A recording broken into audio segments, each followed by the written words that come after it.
You're about to make a trade. Which you do you listen to? Is it get optioning those options?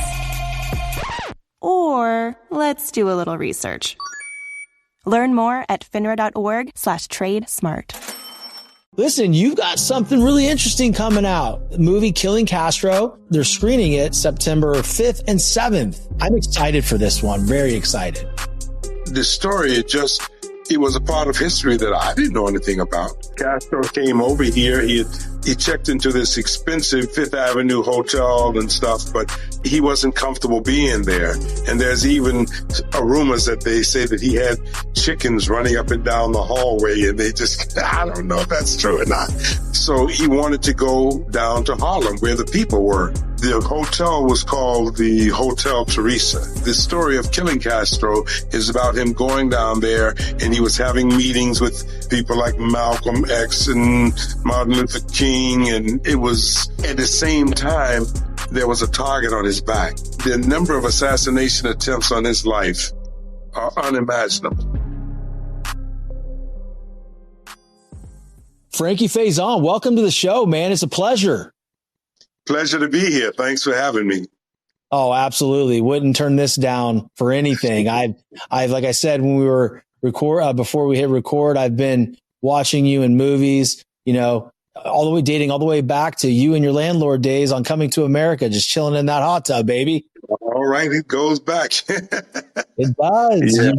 You've been so good for so long, and you have some amazing things coming out that we're going to get to, but real quickly, tell the audience about your journey into Hollywood and kind of what it took for you, because there's a lot of people out there that don't chase their dreams. And in my show, I like to bring even people of your caliber talking about what it took and the hardships and overcoming the adversity to achieve what you want to achieve in life.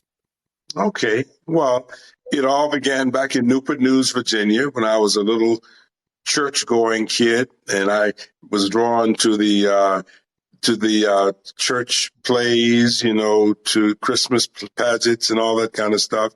And I was always the guy who was speaking and doing in the little plays from about 5 years old on. And then going into middle school and to kindergarten and elementary school, I was always the mischievous, most boisterous class clown guy. But my teachers turned this into something positive, because they made me get out in front of the classes and speak, give announcements and all that kind of thing. Same kind of thing I did in church. So that gave me a comfort about being in front of an audience from a very young age. And then I pursued it into high school. And from high school, I decided to go. I knew from a very young age that I wanted to be a professional actor. I had no idea what that involved. A friend of mine was speaking to me the other day. He said, did you imagine when you were back in high school that one day you'd be in pictures? You'd be, people would be showing you on television and film. And I said, no, that thought hadn't crossed my mind, because the only thing I knew was theater. And I was down in Virginia, had no exposure to, the sophistication of New York or LA. So I went to NYU. I went to Illinois Wesleyan, got my undergraduate degree in theater, then went to NYU, got my graduate degree in theater. And, so it was a long journey to get to my first professional job. I mean, I think I studied and prepared at least 15 years very seriously, the arts, because I wanted to be the best actor in the world, which I came to a realization that, no, that's not really the goal that I should pursue. I should pursue becoming the best actor that I can be, because there's so many brilliant talents out there that there is no best of anything. I don't think you can be as good as you can be. And so I did that. And from NYU, I was already in New York, and I started doing theater, lots of serious theater, Broadway, off Broadway, off Broadway. And then that segued into me doing commercials, which allowed me to do even more theater and, to keep a roof over my head. And from commercials, I had I call myself the triple 200 man. And no, I'm a quadruple 200 man. That means I've done over 200 plays. I've done over 200 commercials. I've done over 200 television episodes, and I've done About 200 films, including all the independent and low budget films. So I call myself, which is to me, it's an amazing accomplishment. And I did those things because you cannot depend on, and those young audiences out there listening, don't ever, pin yourself into a corner and just depend on one thing. You've got to be diverse. You got to be open. You got to be able to do other things. And the important thing is to earn a living while you're doing your profession. So that's why I did plays. I did theater. I did film. I did everything. And that's why I call myself the Quadruple 200-man club. I like that. I mean, gosh, the episodes for the TV, you almost had at least half of it covered with The Wire. You're in what, 94 episodes of that?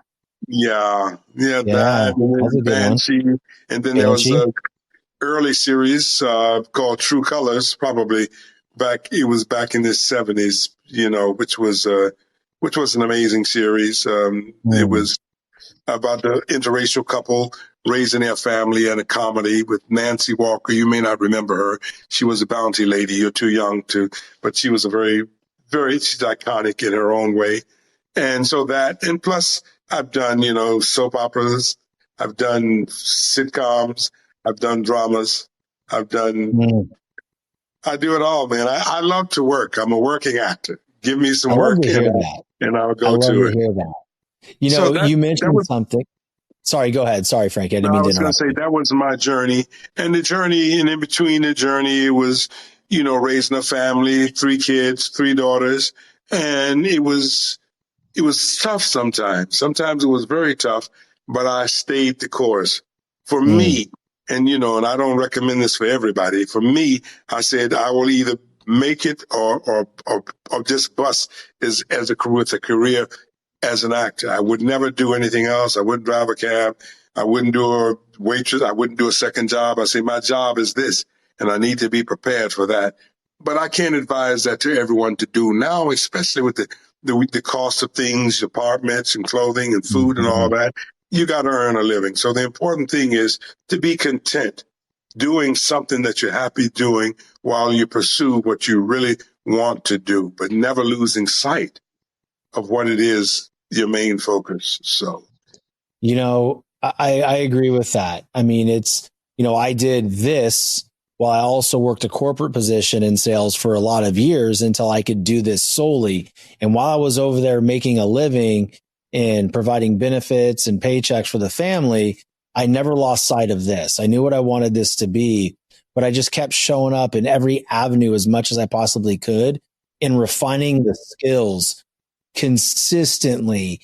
And you said something there that I want to go back to, because at the very beginning, you said it was 15 years before you really got your first break, or, however you want to define it. And so many people try something for a year or 6 months or even 3 years and be like, well, it's not meant to be. And you're saying you waited 15 years and now you're the Quadruple 200 threat, right? Like it took a long time, but you stayed with it. Hey, we're going to take a quick break to hear from our Powered by sponsor. We're proud to announce a partnership between White Sands Treatment Centers and the Determined Society. With multiple locations across Florida, White Sands provides luxury, top-rated addiction treatment, from medical detox and inpatient care to outpatient support and long-term aftercare. Their resort-style campuses, expert clinicians, and holistic programs create real, lasting recovery. Together, we're committed to bringing hope, resources, and healing to those who need it most. White Sands Treatment Centers. And I also want to put an asterisk to that, saying that 15 years includes 15 years of very strenuous, committed training to become an actor. I mean, taking classes, getting a master's degree, an undergraduate degree, intensive, in which I would, eat, sleep, breathe theater, morning, noon, and night. And it was that, to me, I could think of no other way than to be committed to go out and do the things that I wanted to do and be prepared. Because there are a lot of people out there who have a lot of talent, who can do things who did not get, who don't have the pedigree or the training that, that I know that I have. Because when I finished and I left graduate school and went out to compete for jobs, I knew that I had something that I would say 85% of the people out there that I was competing against did not have. I mean, it was just it's kind of shocking to go out sometimes and you would be auditioning for a role. And let's say there's some of the iconic figures who were out there during my day. They would be out there. Like I say, it was Morgan Freeman who once he had made it. And they would say, you would go into a room and they say, well, we're looking for a Morgan Freeman type. And Morgan Freeman was in the room. So that's really, you say, well, what do you want? But that just showed the competitiveness that you had to have. So you had to find your little own lane, a way to identify who you were so people could say, oh yeah, he's got this special thing that I want. It's a little different from other people. And to be able to transform and do from, go from, class. I mean, I was classically trained. I could do the classics, but I could do street as well, or could, country or whatever was demanded. And I think that that's one of the key that I say to all the young people out there aspiring to become actors. Prepare yourself, learn your craft, because you're not going to become a doctor by going out there and just cutting somebody open and experimenting. You better get to medical training. So I take the profession very seriously. So no, I love to hear that, because like you said, there's a lot of people out there that have a lot of amazing talents that where they miss is they don't work every day to refine that talent. Like, it is a constant refining, a constant growth. And I just love hearing that from you, because someone who's done all the things that you've done, you are literally telling everybody right now, follow the process, dive into getting better. And when you can get better and you could be so versatile, then, and once you know what's special about you and what you can bring, you'll lose at times, but mostly there won't be very many genres or silos that you cannot fall into. Right. And it's important to do, and it's important to know that you're representing yourself in everything that you do. And so it's like, when I was going to auditions in the earlier days and even now, I'm not going there necessarily.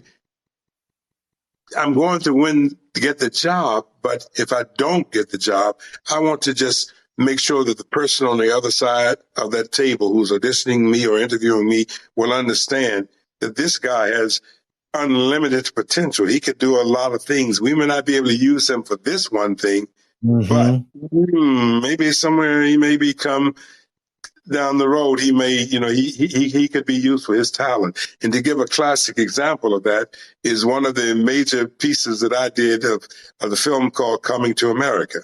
So I was not originally cast as the landlord in that.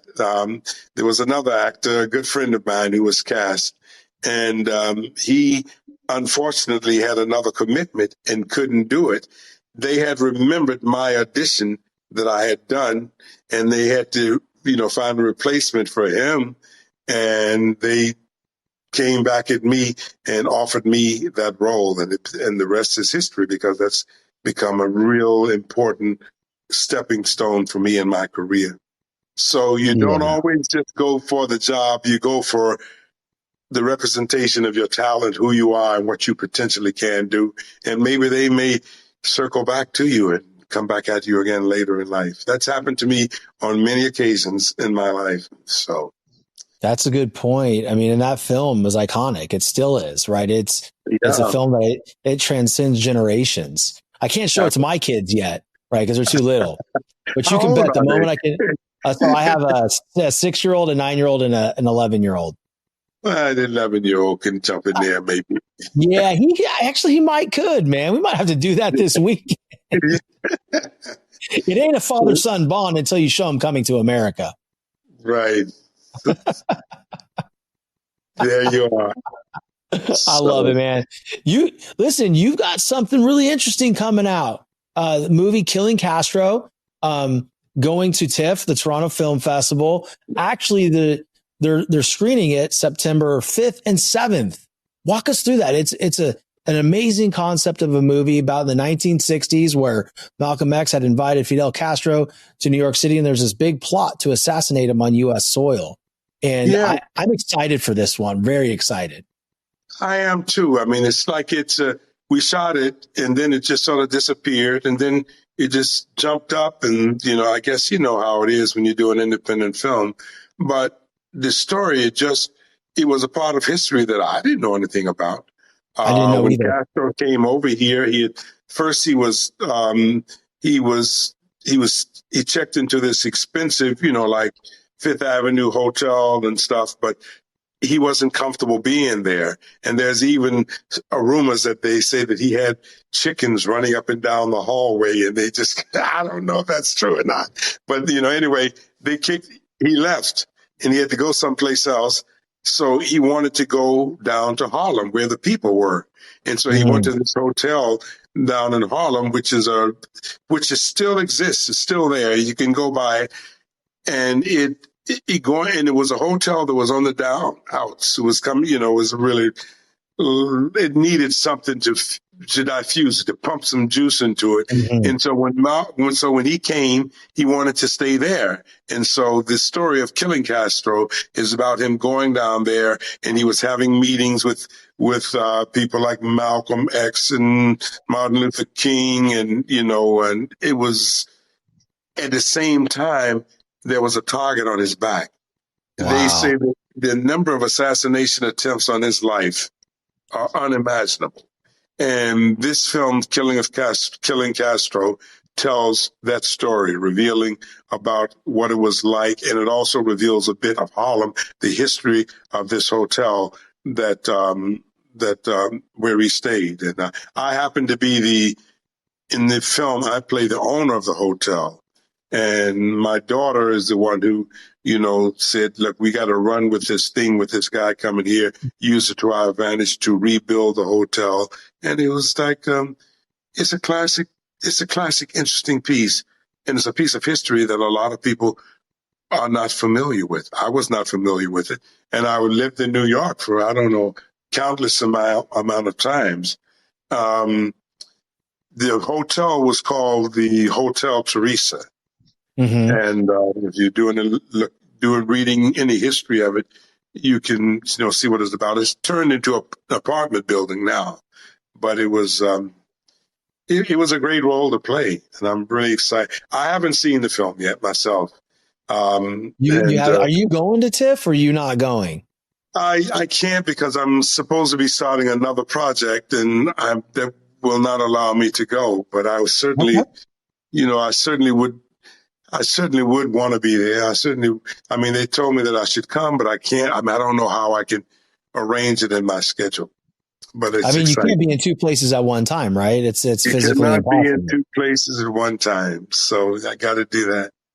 Yeah, but I'm hoping the best for it. I hope it gets the kind of attention that I think it deserves. Like I say, I'm speaking from what I know of the experience I had making the film and reading the script and the story. The end product, I hope it stands up, to my expectations. I'm sure it will. I'm sure it will, right? I'm excited to see it. I'm excited to see what it does. How did it feel playing a part in, it's actual history, right? So, but to your point, Frankie, I didn't know about this. And then when this was brought to me, I read up on it. I'm like, whoa, this happened. This hasn't been talked about. There was rumors of the mafia even being involved, all bunch of different things. But how did this role differ for you? Because you've played a lot of dynamic roles in a lot of dynamic films and episodes and theater. How did it play for you to be in a film that was being created off of actual history in Harlem? Oh, it's amazing. Being a theater person coming from theater and doing I have a very a very clear journey in telling stories about history, about life, things that have happened before. And I've done a lot of historical pieces where I've played true characters who were, I did the film Till, in which I played Emmett Till's grandfather. Mm-hmm. Yep. I did this film called Summersby, in which I played the eulogist for the boys who were murdered down in Mississippi. Mm-hmm. I love doing, because I'm not trying to recreate the characters. I'm trying to tell their stories, and I'm trying to tell them in as a humane way as I possibly can. And I think that if the writing is good, you can connect to the character. It doesn't take much, because I love writers, and I love their journey, their stories. Storytelling is so important in facet as far as my work as an actor is concerned. So doing that film, it sort of sucked some of the air out of my body for a moment, because I said, here I am playing a true historical character that really experienced this, that had this experience during this time. There's also another film, which is actually, I don't know how to call it. I would say this is the film I did about 4 years ago. This very not widely viewed. You probably have never heard of it. Maybe you have, since you may have written something about me. But it's a film that, if I had never done any other film after this film, I would have been content, because it gave me all the satisfaction I need in every aspect of acting, being a humanitarian, spreading a story that's so important, and teaching instrument for people. And the film is called The Killing of Kenneth Chamberlain. I haven't seen that one. Please go out and see that. And that is I will.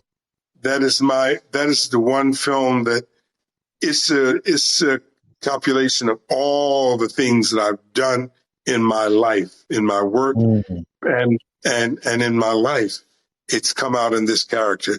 And broad strokes is basically about it's about a man who, it's the Black Lives Matter movement. And it's a man who was murdered in Killing of Kenneth Chamberlain. Of course, he gets killed in his apartment when his alarm system went off accidentally. And the first responders were these renegade police officers who didn't know how. And this ties into something else we're going to talk about later, because he had a bit of mental illness, and they did not know how to deal with him. So rather than deal with him and his illness, they dealt with him as a man who lived in the slum area, in the apartment building. There had been drugs in the place and all that stuff. And it was like a bam, bam, bam. And the rest is history. This is a film that takes place in real time. It's about an hour, 35 minutes.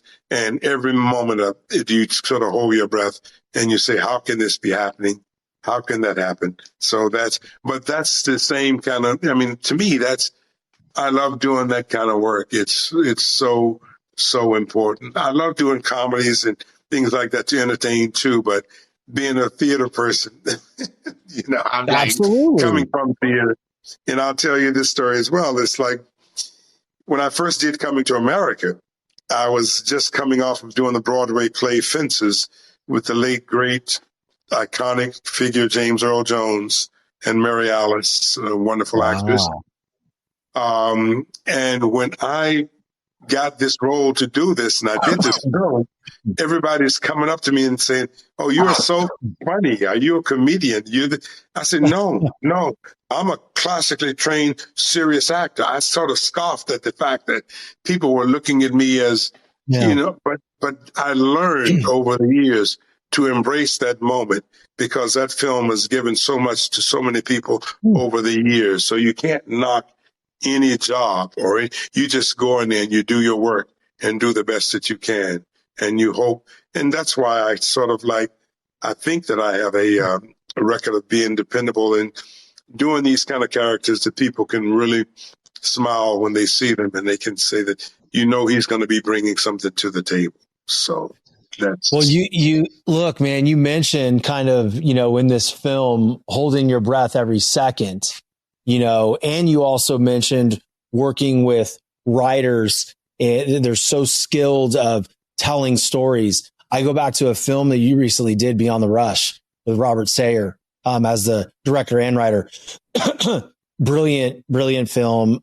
He's incredible. I did a piece on them early on. I think it was maybe in March, but, and then we, mentioned, Rinse takes your laundry and hand delivers it to your door, expertly cleaned and folded. So you could take the time once spent folding and sorting and waiting to finally pursue a whole new version of you.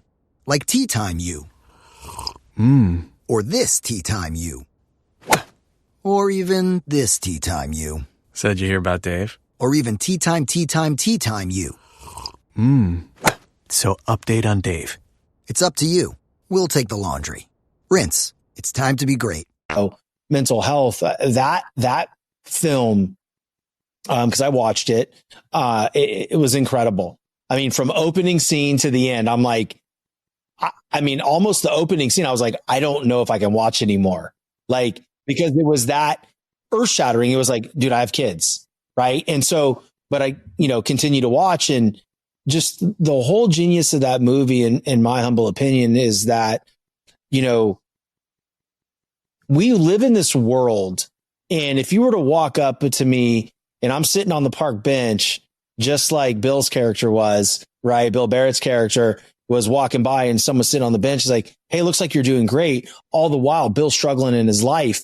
This guy's struggling in his life. Like, me and you are talking right now, but we don't know each other's struggles. If we go based on the interview and the conversation, it's all butterflies in our world. And it's not necessarily like that. So I thought that movie was genius. And quite honestly, it pains me to see it's not getting the attention that it deserves. But what a masterpiece, man. Yes. That I came onto that piece. I read, I was presented the script to read, to consider playing the role. And I read the script, and it ticked boxes of things that I like to do and have my work, influence or tell stories. And this it deals with mental health, and it deals with child abuse. And to me, and it deals with family. Very much so, and it deals with spiritual beliefs. But those two things alone, the mental health and the family child abuse, is like, because if you have a child, what your feelings would be like if anything ever happened to them. And sometimes you don't know, because it's a hush hush thing.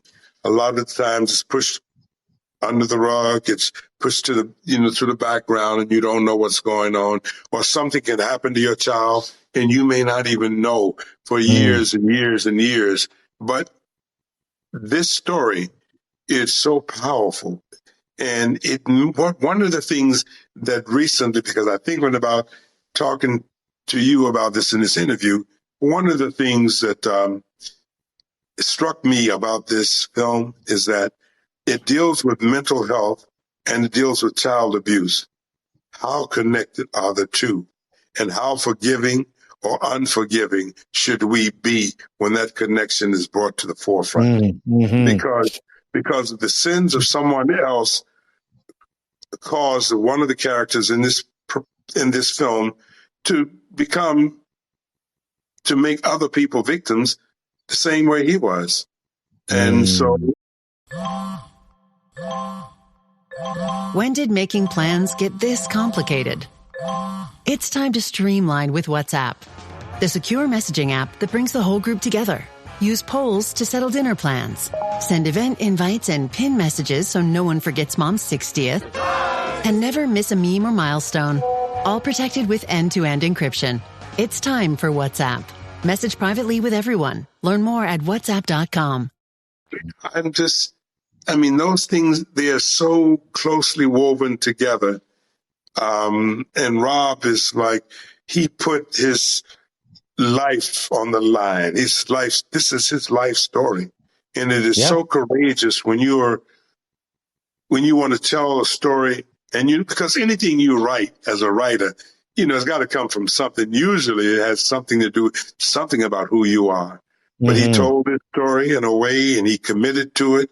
And he's been the pioneer for this thing and for this film and for the rights, the mental illness and the harm that they can do. And, I take off my hat. You spoke to Rob. So, I take off my hat to him. He's been such a fighter for this film for this story to be shown because he thinks it can help other people. And I think it can help other people too. Because too many times we're ready to just say, oh, this is just a horrible person. But everything comes from something, from some part of your life, some aspect of your life, whatever you want to say. And the sooner we have these stories that can deal with it, maybe they can help other people, which is what I hope. And the passion that Rob shows for this film, I take my hat off to him 100%. Man, that guy's a fighter. Frankie, he's a fighter. He ain't giving up. He's determined. And, to this day, me and Robert still communicate. He'll shoot me a text message. He shot me one yesterday, telling me, go Tigers, right? Because I play baseball at LSU. And then in his bar at Judy's, right, he shows me the pennant of LSU. And so we've built this friendship to where we still communicate. And, I would do anything for the guy. If I could wave a wand and make it happen for him, that was my one special superpower I could give. I would do it for that guy because he's such an amazing human being and he leads just from this soulful place, man. He's just incredible. Absolutely. And that's why, that's one of the main reasons that I'm here is because it is for Rob. And it just, and I don't do, I'm a very private kind of person. I don't, and like the things that I do when I do go live and talk to or podcast or anything else and talk about my career and my life, it's got to be meaningful to me. I got to feel like it's the right place for me to be. So, and for this and for Rob and just even having the conversation, that I'm having with you is delightful. It helps me, because like you say, you gave a classic example. I could be sitting here in this chair talking to you like I'm talking to you, but there's so many things that are going on in my life, and they just happen to so happens that there are a lot of things. My head is filled with a lot of things because when you get older or even when you're younger, stuff happens, but you can't. You still have to be, you still have to, and I find joy in speaking to people and especially in talking about things that I can feel good about talking about.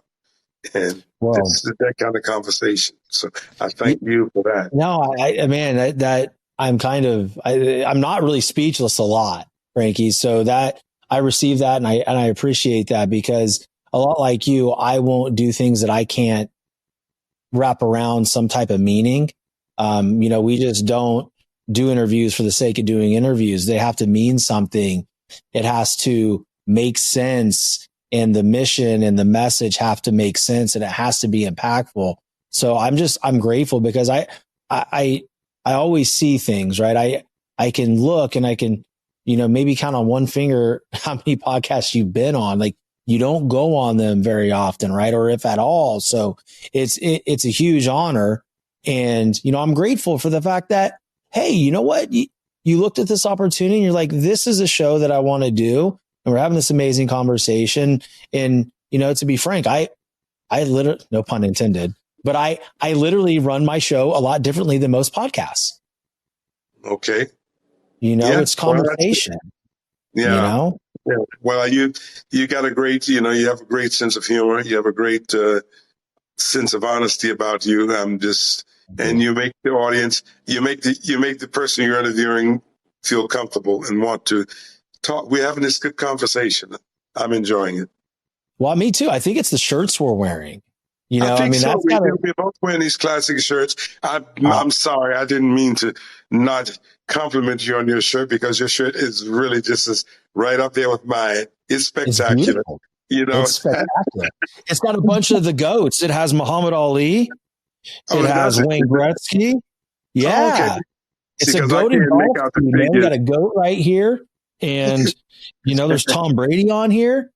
Oh, okay. It's cool. How about Djokovic? Do you have him on there? I didn't make the shirt. Okay. I didn't make the shirt. Yeah. I'm just He's pretty darn good, isn't he? Yeah. He's pretty darn good. Yeah. Oh, man. Man. Now, I tell you, I going back to it though, I'm super excited to watch some of the recommendations that you told me to watch. And then also just to see you in something else new, and you've got something else, another project you're filming. So there's just plenty more from Frankie Faison, and it's exciting. Yeah. And, also, Sean, it's exciting to congratulate you on your podcast. You don't get there, like you say, you don't get there by just saying, I'm going to go there. You got there by doing the kind of work that a person needs to do to get there. And it's important to you. And so I'm saying it really, it bursts out. It shines through. So congratulations to you on that. I don't want to have this interview expire without me telling you that. And, getting a little smile on your face is a little smile. I see that. Man. I mean, there's been a lot of pain in building this, right? There's been an extraordinary amount of financial pain, growth gain, access gain. There's just been a lot of things that go on with it. So to get an endorsement from you like that, man, it's almost made me emotional. Well, it did, but I held it in. I held it in because I truly felt that. And I thank you. To your point, man, like this isn't easy. There's this, just like Hollywood, this industry is saturated, and it takes a special person and a special mission, more importantly, to kind of the cream will rise to the top. And I feel like we're starting to rise, right? We're close, and we're only going to continue to get better. And so it's exciting, but it's also damn frustrating. Oh my gosh, there's moments, and it's been the last 2 weeks, to that point, right? To that point, like, we know where we're at and we know where we should be, but we have to do more here to get here. And look, the last 2 weeks, I'm going to tell you, it's been a struggle. I've been, in and out of bad moods, and, but that's it. Hey, look, it's all about how you respond, right? It is about how you respond and how you let the bad moods affect you, or, they're going to affect you to a certain degree. Yes. But you also have to rise above it. I mean, look, and nobody has a picture perfect life. There's always ups and downs. And so you're standing the test of time. You're going to be all right. Oh, hey, man, I'm right because you're going to be all right. That's right. Because that's the decision. I'm going to be all right because I'm going to be all right. So this is that's really the decision that's the decision we both have made about ourselves. Right? It's like, this is going to be okay. This is what we're doing, and commit to it for a lifetime of growth and a lifetime of professionalism. That's really what it is, right? It's like making sure that whatever it is that you're doing for the audience listening and watching is like, doesn't matter what it is. Treat it like it's the most important thing in the world, whether it's the things that you hate doing in your business. I'm sure there was things in your career you did not like doing to get ready, but you found a way to love those things and you did them anyway. And it's made you who you are. Yeah. I mean, I'll tell you the truth, Sean.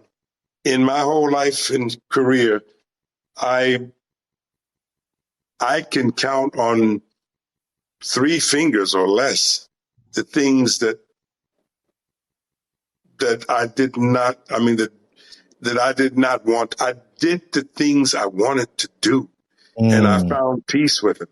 I have been very privileged. I've always stood my ground. I did what I wanted to do because I didn't want to go into doing something that I didn't want to do because I know it would make me unhappy. And when I'm unhappy, I cannot produce the kind of quality work or be the kind of quality person that I want to be.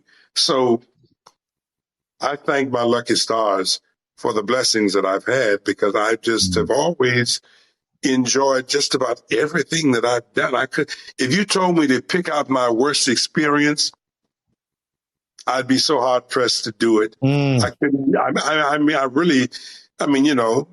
have been things that maybe sure times I wanted to make more money doing something, or things I maybe wanted to have a bigger part or something else. But I always enjoy doing the work that I do. I love it. I just love it. I gravitate towards it. And I'm just, and my life as well. My life is a reflection of that same work. I mean, I grew up in the South, kind of, Newport News, Virginia, but I don't have bad stories to tell. I don't have bad experiences. I feel like I'm walking under a cloud. Somebody's protecting me and making sure that I'm okay, because I don't. And even when I struggle, when we were hungry and penniless, I've been there, but even then, because I have the ability to provide for myself. I mean, I can cook and maintain myself. I can make my own food, which, by the way, you're going to be privy to an experience of. Can I have a bag of that? You have made the Frankie Faison send me a bag of granola lists. Oh, come on, man. I make granola, been making it for 50 years. And recently, my wife and we have decided to launch it. So I'm launching my own brand of granola. Your children will love it. You won't get to eat any of it because your children will eat all of it. This is my bag. This is my product. I'm doing this little bit of us pushing myself. Yeah, absolutely. And it's got, You're welcome. it's organic, it's gluten-free, nut-free. It ticks all those boxes. This is the big 18-ounce bag. And then I have smaller little pick-me-up little sizes. I copied from Paul Newman and Famous Amos. I say, look, they can put their face on their bag. Why can't I put my face on my bag? I really believe in my product. Well, I will gladly going to have to send Samantha I will. Victoria, or one of them, you will get me your email address, and I will send you a big bag and a couple of my smaller bags, which are different flavors. And I want you to try it. Oh, enough of that. Done. I'm not sharing with my kids.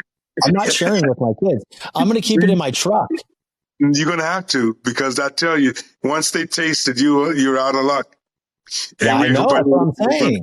But anyway, that's another thing, and that thing has kept me on point too for a lot.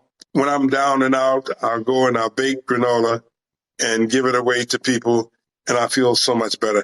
I've gifted thousands and thousands and thousands of bags of this, and my wife finally said, "Frankie, this stuff is very expensive. You're going to have to start putting your stuff out there on the market." And I did, and we'll see how it goes. When are you launching? It's called Frankie's Fabulous Granola.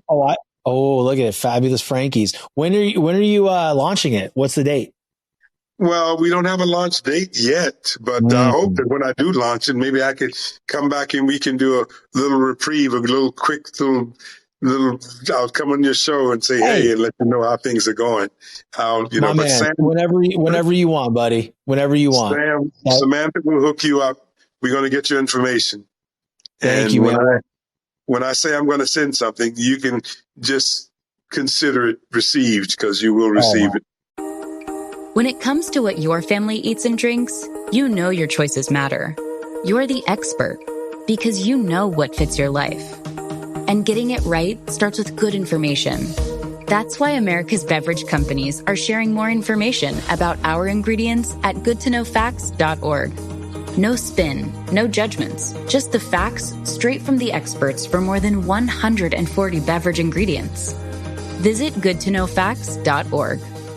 Sure. I do. No, I feel that from you, man. I appreciate you, and you're more than welcome to come back on when you launch that. You'll always have a place here. Anything that you do and you want to come back, you are welcome, my friend. You are welcome. Appreciate that, John. Yeah, absolutely. Well, look, I know you won't be there. You'll be out working and in production, but I really wish the best for Killing Castro at TIFF, and I can't wait to see it. And I hope I get that opportunity soon because I'm very interested in this project. And man, it's just been really great to meet with you and get to know you. And man, I cherish this conversation. Thank you. I thank you so much for being there and being here.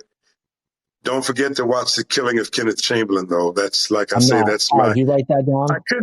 I should say swan song, but then that means I'm getting ready to fly away. I'm gone. So I can't say that, but it's, I'm pushing that piece. Because I think that if you see that, you might want to come back and let's have a conversation about that. I believe it's that impactful. And, it was, that's that. Well, hey, listen, we're writing it down over here and I will be watching that movie. Once I tell you something, just like you can consider it done. I'm going to watch it. Absolutely. Thanks, sir. I appreciate that. My man. Well, dude, thank you again, Frankie. I enjoyed this. And for the audience, please, when this movie comes out, go check it out. It's called Killing Castro. You won't be disappointed.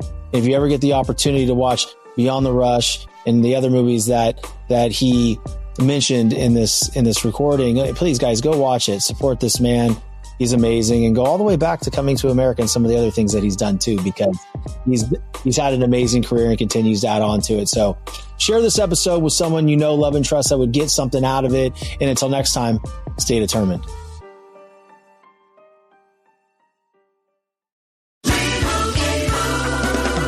Doug. Here we have the Limu Emu in its natural habitat, helping people customize their car insurance and save hundreds with Liberty Mutual. Fascinating. It's accompanied by his natural ally, Doug. Limu, is that guy with the binoculars watching us? Cut the camera. They see us. Only pay for what you need at libertymutual.com. Liberty, liberty, liberty, liberty. Savings vary. Underwritten by Liberty Mutual Insurance Company and affiliates. Excludes Massachusetts.